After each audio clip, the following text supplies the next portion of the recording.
생명샘 TV입니다. 금지된 암치료법 두 번째 시간입니다.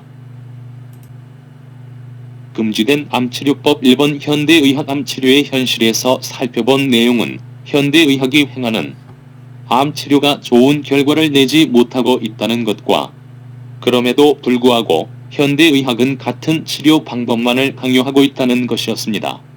왜 이러한 일이 일어나게 됐는지 이번 영상에서 알아봅니다.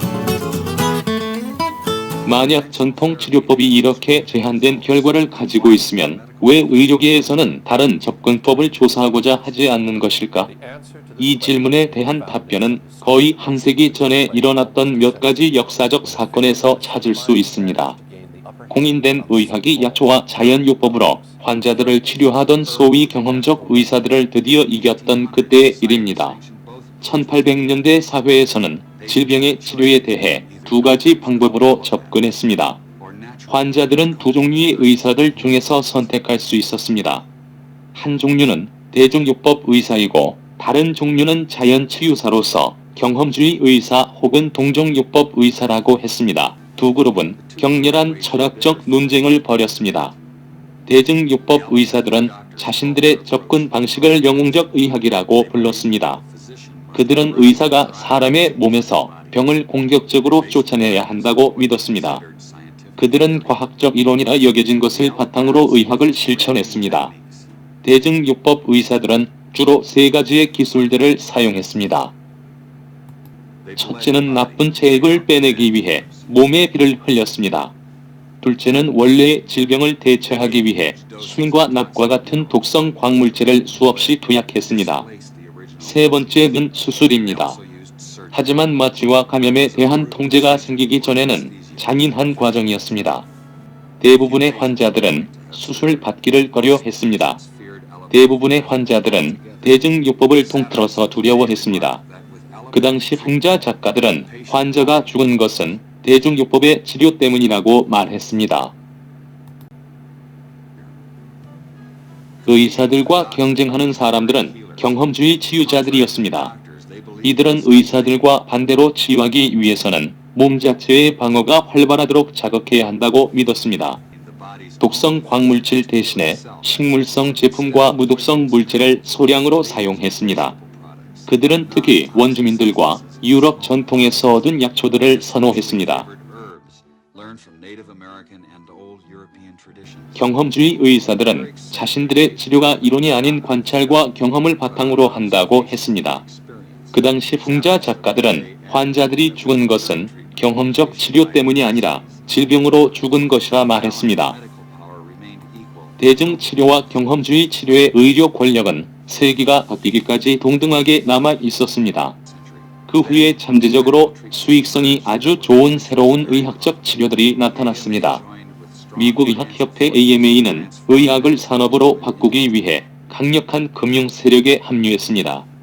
카네기, 모건, 록펠러의 거금이 수술과 방사선, 그리고 합성 약물 치료에 자금이 되었습니다. 그들은 새로운 의료 경제의 경제적 기초가 되었습니다. 자본가의 의료산업 인수는 의과 대학을 인수함으로 성취되었습니다. 특히 록펠러와 카네기 같은 사람들이 와서 우리가 돈을 대줄 것이다 라고 말했습니다. 그들은 그들과 협력하겠다고 동의한 학교들에게 엄청난 양의 돈을 제공했습니다. 그리고 기증자들은 학교들에게 말했습니다.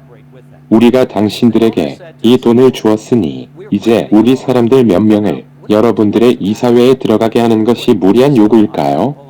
그래야 우리 돈이 얼마나 지혜롭게 쓰여지는지 볼 수 있지 않을까요? 거의 하룻밤 만에 모든 주요 대학교들이 이들로부터 대규모의 보조금을 받았습니다. 또한 언급된 사람들 중 1명, 2명, 혹은 3명까지 이사회에 끌어들였습니다. 그리고 투자가들의 말대로 학교들은 돈을 대준 투자 관계자들에 의해 장악되었습니다. 그것으로 인해 학교들이 돈 투입을 받게 된 것입니다. 그들은 새로운 건물들도 지을 수 있었고 그들의 실험실에 비싼 장치와 도구들을 사들일 수 있었습니다. 그들은 최고의 교사들을 고용할 수도 있었습니다. 그러나 동시에 그들은 의학의 모든 것을 제약의 방향으로 왜곡하였습니다. 이것이 바로 차선 사업이 가져온 효율성이었습니다. 이 시점 이후로 의사들은 제약을 배워나가게 됐습니다. 미국의 모든 훌륭한 교육기관들은 이런 식으로 제약 이익에 점령되었습니다. 실제로 이렇게 되는데 얼마나 적은 돈이 들었는지는 참 놀라울 뿐입니다. 마취 및 감염 통제와 함께 수술이 가능해졌습니다. 그리고 의사들은 비싸고 급진적인 시술들을 옹호했습니다. 이들은 결과적으로 크고 수익성 좋은 병원 시스템의 필요성을 만들어냈습니다. 방사능 사용 열풍이 의료계를 휩쓸었습니다. 라듐의 가격은 거의 하룻밤 만에 1000%가 올랐습니다. 비용이 많이 드는 또 다른 기술 산업이 병원 시스템에 들어왔습니다.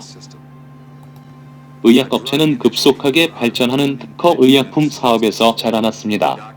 의사들은 경험주의 의사들을 제외시키려고 교육의 표준과 면허 규정을 변경하였습니다. 이어서 오직 미국 의학협회 AMA에서 인가된 의사들만 합법적으로 개업을 할 수 있게 되었습니다. 20년이라는 짧은 기간에 미국 의학협회가 의료 관행을 지배하게 된 것입니다. 조직화된 의사들이 경험주의 의사들을 돌파리와 연계시키기 위해 즉시 작전을 펼쳤습니다. 경쟁하는 데 쓴 암호 용어는 돌파리 의사 짓이었습니다. 그래서 오늘날 일반 의사는 학교를 나오고 좋은 교육을 받는데 의대를 졸업하기 위해서는 정말 똑똑해야 하죠. 모든 약에 대해 배워야 하기 때문입니다. 그런데 기본적인 영양에 대해서는 별로 알지를 못해요. 나는 이런 보통 의사들의 아내가 그들보다 영양에 대해 더 잘 알고 있는 것을 발견했습니다. 하지만 그들은 약들에 대해선 정말 잘 알죠. 그리고 오늘날 일반 의사에게 가면 무슨 병이든 상관없이 당신은 처방전을 들고 나올 확률이 높습니다. 왜 그럴까요? 그 사람들은 그렇게 하도록 훈련이 되어 있기 때문입니다.